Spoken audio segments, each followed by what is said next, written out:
How are we, GameLeapers? Coach Eagz bringing you another video, and in this episode you will learn how to CS like a pro. We will be covering why creep score is so important, what it actually means, certain practice exercises you can do, and tips and tricks to help you achieve the ultimate 10 CS per minute. Anyone who climbs through the ranks cannot do so without farming minions adequately, so if you're someone who wants to improve and escape elo hell, this video will be invaluable. Remember to help a video out and leave a like, we really appreciate it. Subscribe so you don't miss any of our daily uploads, and check out GameLeap.com, the premier site for League of Legends learning. Videos, courses, guides, hundreds of them, made by challenger players and coaches to help you reach your potential. Alright, let's get into it. First off, it's important to understand what we mean when we use the term CS. CS is the abbreviation of creep score, and this tallies a champion's total farm on the scoreboard and in the top right of your screen. Generally, when a player says, "I'm CSing so bad" or "I'm CSing so well," they are referring to last hitting minions in the laning phase, but it's broader than just lane minions, and this is what I want to focus on for the time being, the actual definition. When people say CSing, they should be referring to farming, not just minions. Farming is when a champion executes one of four of the following to attain golden experience: minions, jungle camps and monsters, wards, and champion pets. These include Annie's Tibbers, Heimerdinger's turrets, Jin's Lotus Traps, Shaco's Jack-in-the-Boxes, etc. So yes, the majority of a champion's creep score will comprise minions or jungle camps and monsters if you're a jungler, but there's a little more to it. I remember playing League way back in Season 2 and Season 3 and watching Skara, and he always said how farmed someone was, and this is the right way of looking at it. Not saying you guys are thinking about it wrongly, of course not. I just wanted to clarify what the creep score number actually reflects. So why is your creep score important? What's the big deal if someone has twice the CS you have? Slaying creeps gives you golden experience, and for the early stages of a game when no champion has any one-shotting potential, the most reliable and consistent way of attaining gold and leads is via minions or jungle camps and monsters. It isn't until a champion has all of their abilities and an item or two when nuking an enemy champion becomes proper legit. And what's the quickest way of getting to those spikes? By CSing efficiently. Good. Think of it like an arms race. We're trying to weaponize our champion before our opponent, and CSing is the driving force in getting to that finish line first. This might be the difference between buying a needlessly large rod and a blasting wand, or between buying a BF sword and a pickaxe, or a bramble vest and 2 cloth armors. This matters because the better the item, the more power you have in your matchup. The champion kills you get after that advantage is created by your ability to farm adequately in the early game. Let's go over the different types of minions and minion waves so we can gauge what we should be aiming for and why it's important. So there are 4 types of minions in League of Legends.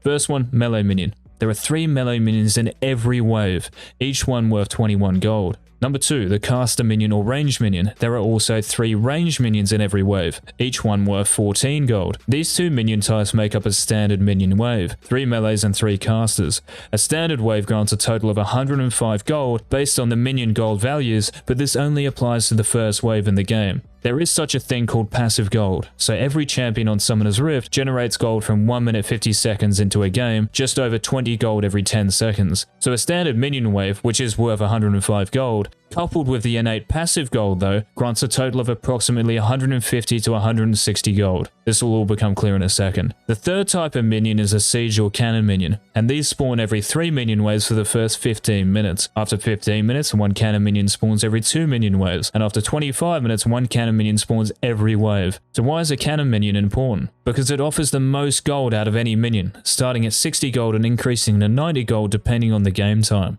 A cannon minion's health and AD also scale, but do so indefinitely. A standard minion wave plus a siege or cannon minion is called a cannon wave, and this grants a total of between 165 gold and 195 gold depending on the time in the game. This is why players have to buy a new mouse every week, because missing cannons is criminal. They mean that much. The fourth type of minion is a super minion, and spawn only on lanes where enemy inhibitors are destroyed. They stop spawning when that inhibitor respawns. During that time they replace cannon minions, so a super minion wave is simply a standard minion wave plus a super minion. When all inhibitors are destroyed, however, a second super minion will spawn in each lane. Despite offering the same amount of gold as a cannon minion, a super minion is more than 5 times as powerful and can sometimes beat underfarmed champions in a straight up 1v1. So all of that information is well and good, but let's put these numbers into perspective. Just after 5 minutes, the maximum creep score from minion waves is 50. Most players in low elo have half that number. 50 CS from waves equates to 963 gold. 25 CS from waves equates to 480 gold. Just at 5 minutes into a game, someone who is great at CSing already has double someone else's gold. When they have a large rod, you have an amplifying tone and a dark seal. When they have a BF sword, you have 2 long swords. When they have an Aegis of the Legion, you have a null magic mantle and a control ward.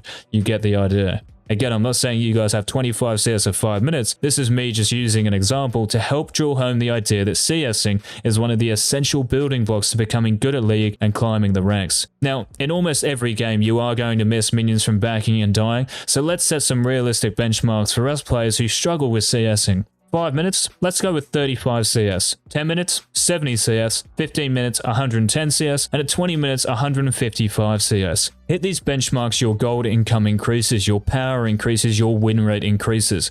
So how do we go about CSing at a higher level and hitting these benchmarks? Let's start by identifying 2 key mistakes low elo players make when they CS, and we'll then go over some tips and tricks and practice drills you can apply to rectify these mistakes and hone your skills at CSing. Timing. More so of an issue for ranged champions, this is an obvious one. Timing your auto attacks is the essence of CSing. Too early and you miss, too late and you miss. The second is the tunnel vision goggles you guys have strapped on. Players in low elo focus that much on the minion that they're about to execute that they forget about the rest of the wave and miss the next 5.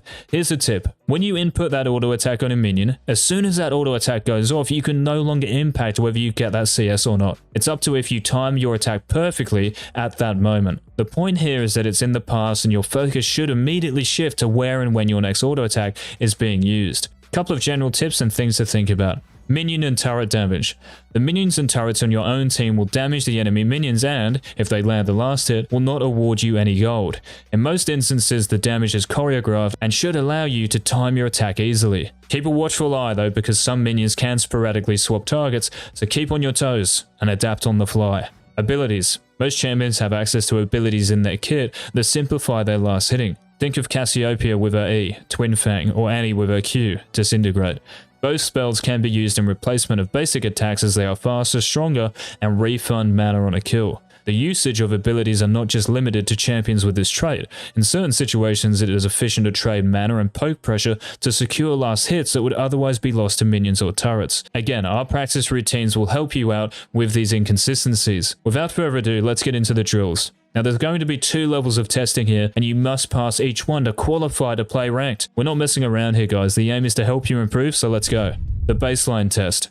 Pick Vladimir, run a standard-ish rune page. You can have attack speed in your minor runes like I did here. I just chose one of my rune setters with phase rush, it's not that important. Don't buy any items, and don't skill any abilities. The only way you CS is by last hitting with your auto attacks. You will be trying to get every minion of the first 3 waves, that's 19 in total. 2 standard minion waves and 1 cannon wave.